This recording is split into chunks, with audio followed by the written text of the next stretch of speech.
Benny. Nobody cares! Scooby Doo, the perfect Halloween special.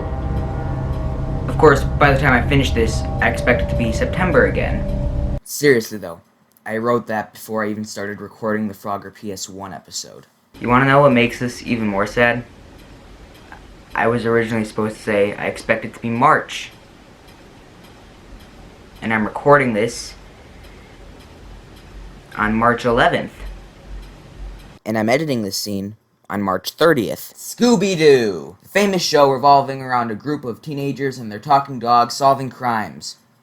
A concept that falls apart if you think about it at all. Like, why is Scooby Doo the only animal that talks? Why aren't any of the other animals in the series like him? Why hasn't Scooby been taken to Area 51? Maybe the Scooby Doo show and every show like it take place in a timeline where those Raid Area 51 memes were accurate. And you know what's the perfect thing to cross over a mystery kids show starring a talking dog? Professional wrestling! Well, it's not that crazy. Scooby Doo has done dozens of crossovers, like with Batman, the Three Stooges, and hundreds of celebrity cameos that aged very poorly. So it can't be that bad, right? Let's get started. This is Scooby Doo WrestleMania Mystery. So the movie starts with The Miz doing a midnight jog on the outskirts of WWE City. But I'll complain about that later. Though I do like how Triple H is on the sign since he's technically part of the Authority.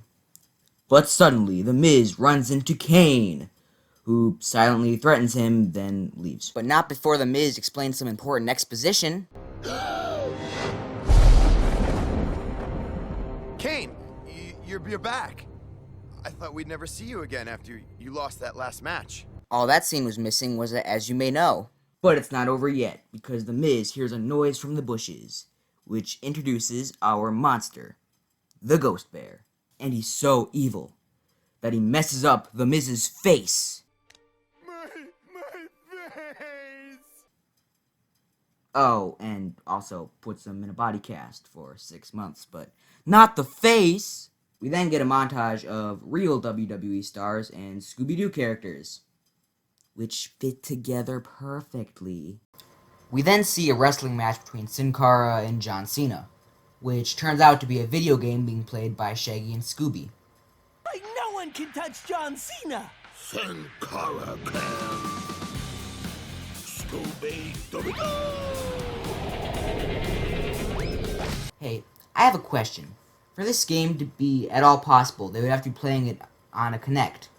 But 1, this would not work nearly as well as it does in the movie. 2, how does this game even exist? In WWE, they're always talking about how you should not try this at home. So why did they make a game where you try this at home? And you know someone's gonna break their leg and sue, so what's wrong with you? 1, 2, 3. Sin Cara wins it! So Scooby wins the match and gets to do the victory dance.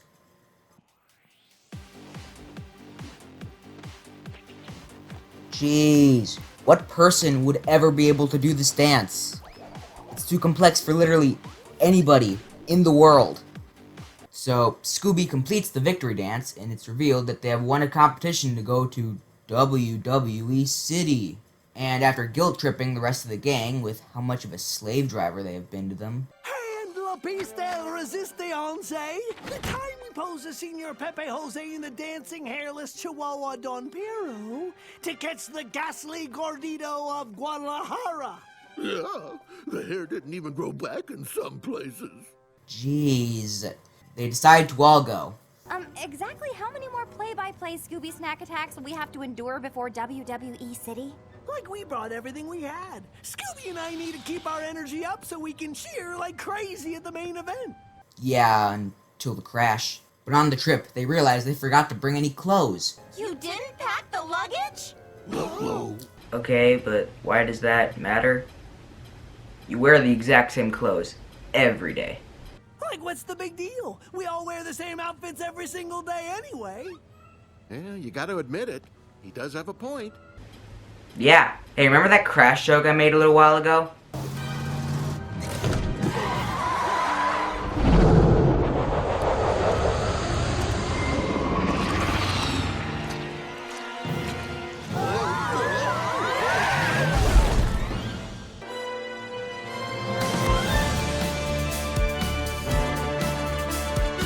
But don't worry, the culprit, Cookie, shows up with his son Reuben and... John Cena! Yeah, I just did that, screw you. Then John Cena just lifts the Mystery Machine out of the ditch, and his hot abs cause Daphne to fall in love with him. And this is just hilarious.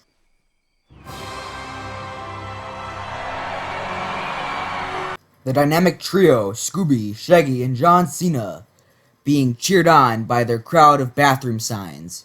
Anyway, while the gang is fantasizing about John Cena, a raccoon steals Scooby's food, so Scooby chases it, causing him to run into the fake-out character, who only exists for a fake-out and shows up at suspicious times and acts very suspicious for no reason.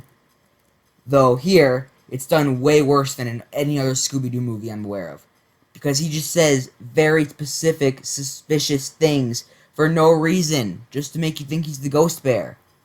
And he's also basically the forgotten Kaczynski brother. So we then cut to the gang watching a wrestling match. Cena's vintage 5-knuckle shuffle! Let's go, Cena! Let's go, Cena! Woo! Woo! Why does security let her do that? And once the match is over, Mr. McMahon shows up. And since this is a kid's show, he doesn't do the strut that he did in real life. Boo! Oh, and one thing I don't like is Mr. McMahon shows up a lot in this movie. But in real life, he never shows up anymore. This movie got me to watch WWE for about a year or two, and he only showed up like 3 times. And that's being generous.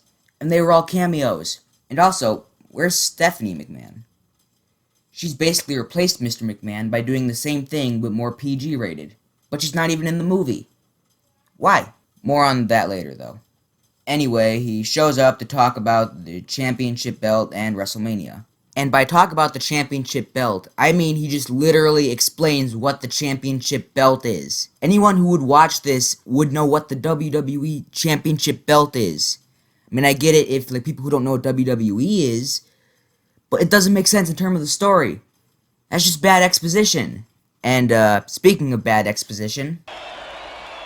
As you know, ever since Kane's WWE Championship match was overturned, this championship belt has been held vacant. We got one. We got one, ladies and gentlemen. We can go home now. He said it. After Mr. McMahon finishes talking, Sin Cara drives the gang around WWE City in his really cool car. And the city is full of cameos of the stars everyone remembers. Except Hulk Hogan. He's not there for some reason. And they stop by the training area and see Reuben training with some WWE stars. You guys know Triple H is a villain, right?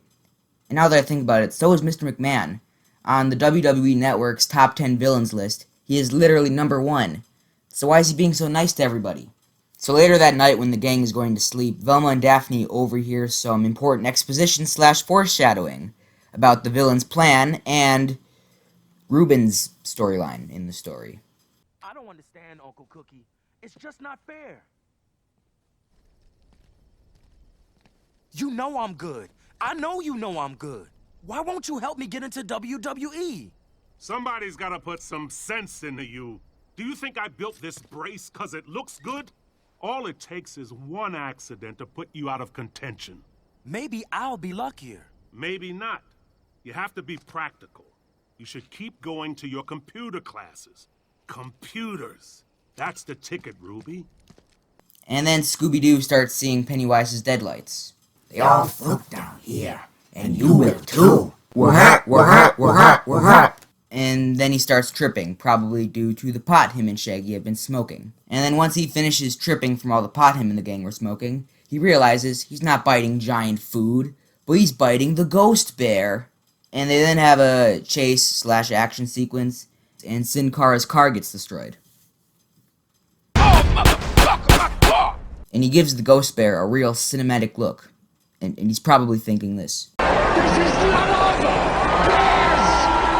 After the attack, the gang gets interrogated by this character who should have been Stephanie McMahon. She also mentioned that the Ghost Bear trashed their gaming studio. Oh, so that's why WWE 2K18 was garbage on the Switch. So the gang meets up with Sin Cara, who tells them about the history of the Ghost Bear. Also, John Cena speaks masked luchador. He doesn't have to. Luckily, I speak masked luchador.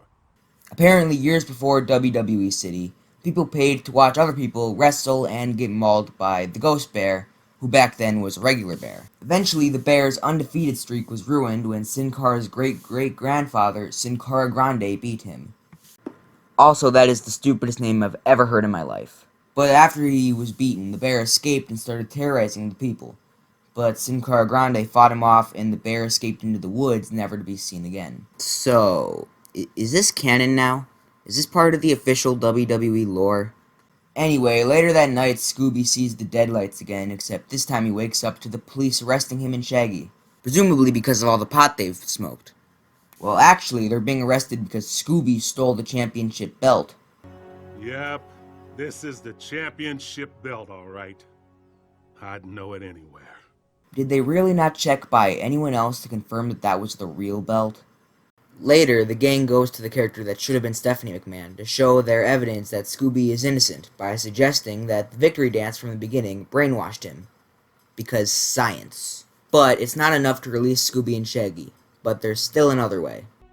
WWE city law states that anyone accused of a crime can compete in the ring for a chance to win their freedom. Okay, that is the stupidest thing I've ever heard of in my life. So you're saying if, say, The Undertaker, who was undefeated, except that one time, with his WrestleMania win streak, decided to gun down the audience, you would let him go if he won a match. Well, I don't see anything wrong with that if you don't. But there's one problem. The only person looking for a match is Kane. So to prepare them for this match, Cookie agrees to train them, much to the dismay of Ruben. To help train Shaggy, Cookie gets AJ Lee to help Scooby and Shaggy train. And Shaggy reveals that he's a sexist because he and Scooby are surprised about how good she is at wrestling. Wait, if they're a fan of WWE, how did they not know this already? But that doesn't matter, because now it's time for a training montage.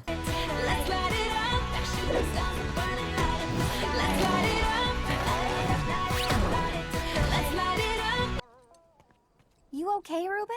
No, I'm not okay. I don't understand why my uncle is willing to train Shaggy and Scooby and not me. Just because he never won a championship doesn't mean I can't. Sorry. See, it's just because all my life, I've dreamed of being a WWE superstar. I've even come up with my own name, the Bone Bender. I got an outfit I made out of spandex and bones. Real bones I ordered off the internet. Real bones that you bought online. Are you sure you meant online and not the dark web? Must have bought them from the same place Shaggy and Scooby buy all their pot. Anyway, the gang pulls Shaggy from his training with AJ Lee to go explore what they think is the Ghost Bear's cave. But while they're on their way to the cave, the fake-out character tries to have them murdered with a boulder. Jeez, this is the most evil fake-out character in the entire series. I mean, most of the time they just act suspicious and show up at suspicious times. This guy tries to murder them. But luckily the boulder is stopped by John Cena, who then joins them as they search the cave. They also find blueprints for an EMP and other evidence, and they conclude that the Ghost Bear intends to use it during WrestleMania and cause a panic and ruin the reputation of WWE forever. But then the Ghost Bear attacks and they end up losing all the evidence. Where are the boys?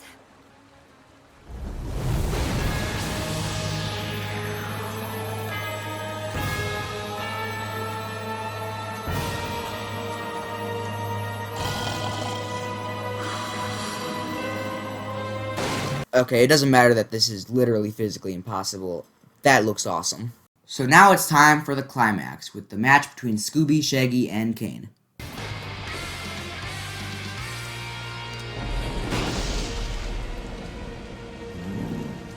And yes, that is the last time we will see the fake-out character, by the way. So Belmo reveals that the championship belt is fake and is the EMP. But despite their best efforts, the EMP ends up going off. But the gang lights up some fireworks, I think. And once the Ghost Bear is in the building, Triple H turns the power back on. Meanwhile, the Ghost Bear and Ruben have a battle that spills into the match between Scooby, Shaggy, and Kane. But wait! Someone has activated the cage! Sin Cara and John Cena are leaping into the ring! It's a cage match! Hey, listen! It's some kind of mistake. I didn't sign up for a cage match! Then after a big fight scene, they break the ring and take down the Ghost Bear. Wait a minute, how fat is Scooby Doo if he was able to break the ring just by, like, belly flopping onto the Ghost Bear? Also, lol. You okay, Bill? This is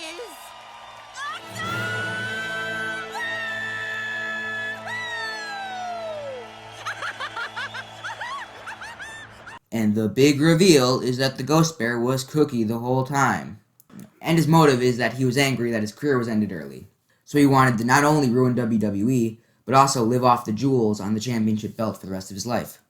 Okay, so this won't help with the whole ruining WWE thing, but why didn't he just sell his technology he's created? He's created some serious sci-fi stuff here. I bet the government would like to have some of that. You're missing a gold mine here. So after this, Cookie says the line, And I would have gotten away with it too if it weren't for you meddling kids and your game-crazy dog! and Scooby says his thing, Scooby Dooby Doo! and the movie's over. So, what's my opinion of Scooby Doo WrestleMania Mystery? It's bad, but I have a guilty pleasure for it. I mean, it got me to watch wrestling for like 2 years. But one funny note to go out on. Almost all the wrestlers in this movie either don't wrestle anymore or only wrestle once for the big pay-per-view events. Also, Mystery Incorporated is the best Scooby Doo thing in existence.